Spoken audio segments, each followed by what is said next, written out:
Introduction. Picture this: what if you could learn so fast it feels like a movie superpower? Like picking up a new skill in days or locking in everything that matters without even breaking a sweat? I've thought about it a lot. For years, I figured that kind of speed was just for geniuses or people with endless free time, until I stumbled on tricks that let regular folks tap into their brain's hidden potential. And guess who perfected these? CIA spies, guys who had to nail a foreign language in weeks or memorize entire mission plans while chaos roared around them. Here's the kicker: you don't need a badge or a secret lair to pull this off. I've boiled it all down for you, stripped to the basics, because I'm convinced learning shouldn't feel like a battle. It should be as easy as breathing, smooth and natural. Chapter 1: The Sleep Advantage. Let's kick off with something that totally flipped my world. I used to be terrible at remembering stuff when the pressure was on. Once, before a big work presentation, I stayed up all night cramming numbers and ideas, only to wake up with my head in a fog. Then one night, by accident, I fell asleep with a sales strategy podcast playing. The next day, I could rattle off every detail like I'd rehearsed it for hours. It wasn't luck, it was my brain doing the heavy lifting while I rested. Think about it: when you're asleep, your mind doesn't shut off, it sorts, soaks up, and ties things together.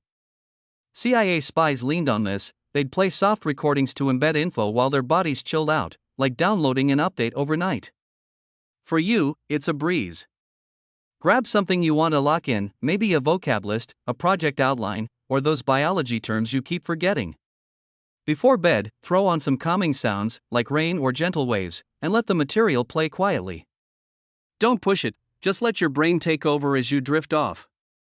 I woke up once reciting Asian capitals I'd never studied awake. It's almost like cheating, but it's just your mind being clever. Chapter 2: Thriving in Chaos. What if I told you messiness could make you learn faster?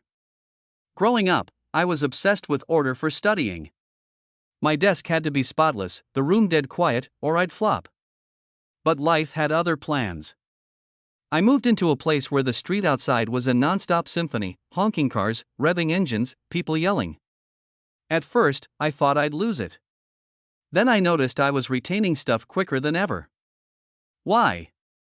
Chaos sharpens your focus like nothing else. Picture a CIA spy in the field: no quiet office to study maps or codes, just noise, stress, and everything going haywire. Their brains got razor sharp, tuning out the junk. You can do that too. Start easy: play sounds of a busy coffee shop or a bustling street while you read.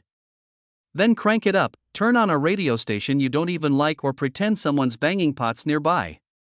It sounds wild, but soon you're so dialed in that the world could crash around you and you wouldn't flinch. It's like giving your brain a superpower to ditch distractions. Chapter 3: Sensory Triggers. Now, let's talk about something that's bailed me out more times than I can count. I'm the kind of guy who forgets someone's name right after they say it. I've fumbled through conversations trying to recall a John I just met. But one day, sipping fennel tea at my aunt's place, she shared a story about her granddad, and weeks later, that smell alone brought it all rushing back. It's no fluke: our senses are memory shortcuts. CIA spies and quick thinkers use this on purpose, tying smells or sounds to key info for instant recall. My take?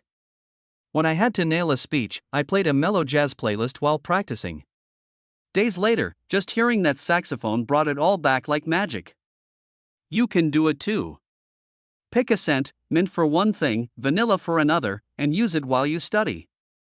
Or try a color: my blue shirt became my grammar rules trigger. It's like handing your brain a key to unlock what's stored, no strain required. Chapter 4: Everyday Memory Maps. How about turning your surroundings into a giant cheat sheet? I've always been a mess with staying organized. I've lost my keys inside my own house more times than I'll admit.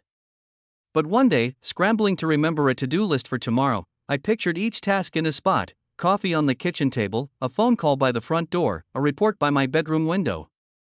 Next morning, walking around, it all clicked, like the furniture was whispering reminders. This isn't just some quirky hack, it's an old-school method CIA spies and memory pros used to stash whole libraries in their heads. They built mental maps with real places. For you, it's simpler. Pick spots in your home or on your commute. That corner plant holds your grocery list, the park bench your weekend plan. Every time you pass by, your mind lights up with what's there. It's so effortless, it feels like the world's helping you remember, and in a way, it is. Chapter 5: Quick Mental Jumps. What if learning faster meant doing less at once? I used to be the king of pointless marathons. I'd spend hours shoving a whole book into my brain, only to end up wiped out with nothing sticking. Then I switched gears. Now, I take one thing, like steps to tidy my closet, and give it 10 minutes. Then I jump to something else, like a cake recipe. It seems scattered, but it's genius. Your mind weaves threads between them, like stitching a quilt. CIA spies under pressure did this, bouncing between topics to keep their brains fresh and wired. Give it a shot: 10 minutes on a summary, 10 on a word list, 10 on a sketch you want to try. By the end, you're recalling more because each piece props up the others. Chapter 6: Reverse Recall. Here's a trick that flipped how I hold on to stuff.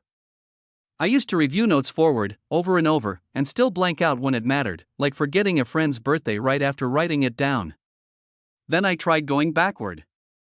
After jotting down a list of errands, I'd start with the last one, call mom, then work up to the first, grab milk. It felt odd, but next day, I nailed it without peeking. CIA spies did this after missions, replaying events in reverse to cement details for debriefs. It's like rewinding a tape to see what sticks. For you, it's dead simple. After studying, say, a vocab set, flip it, start with the last word and move up. I tried it with a meeting agenda once, and it locked in tight. It's not extra work, it's just flipping the order to make your brain grip it harder. Chapter 7: Pressure Pulse. Ever notice how deadlines light a fire under you? I'm a procrastinator, always have been. I'd put off prepping for a test until the night before, then somehow pull it together in a panic.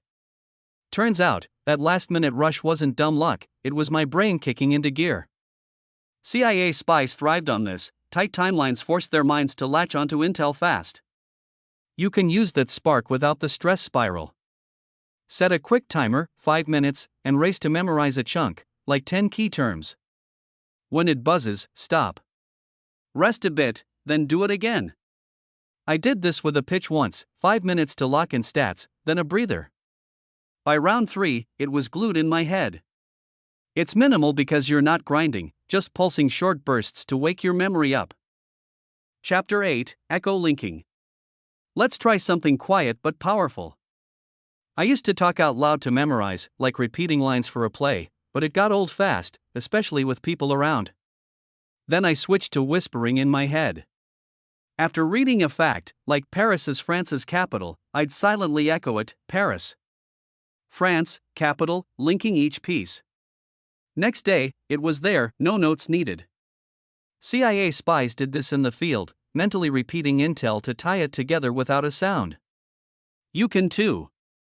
Read a line, say, a formula, then close your eyes and echo it in your mind, connecting the dots.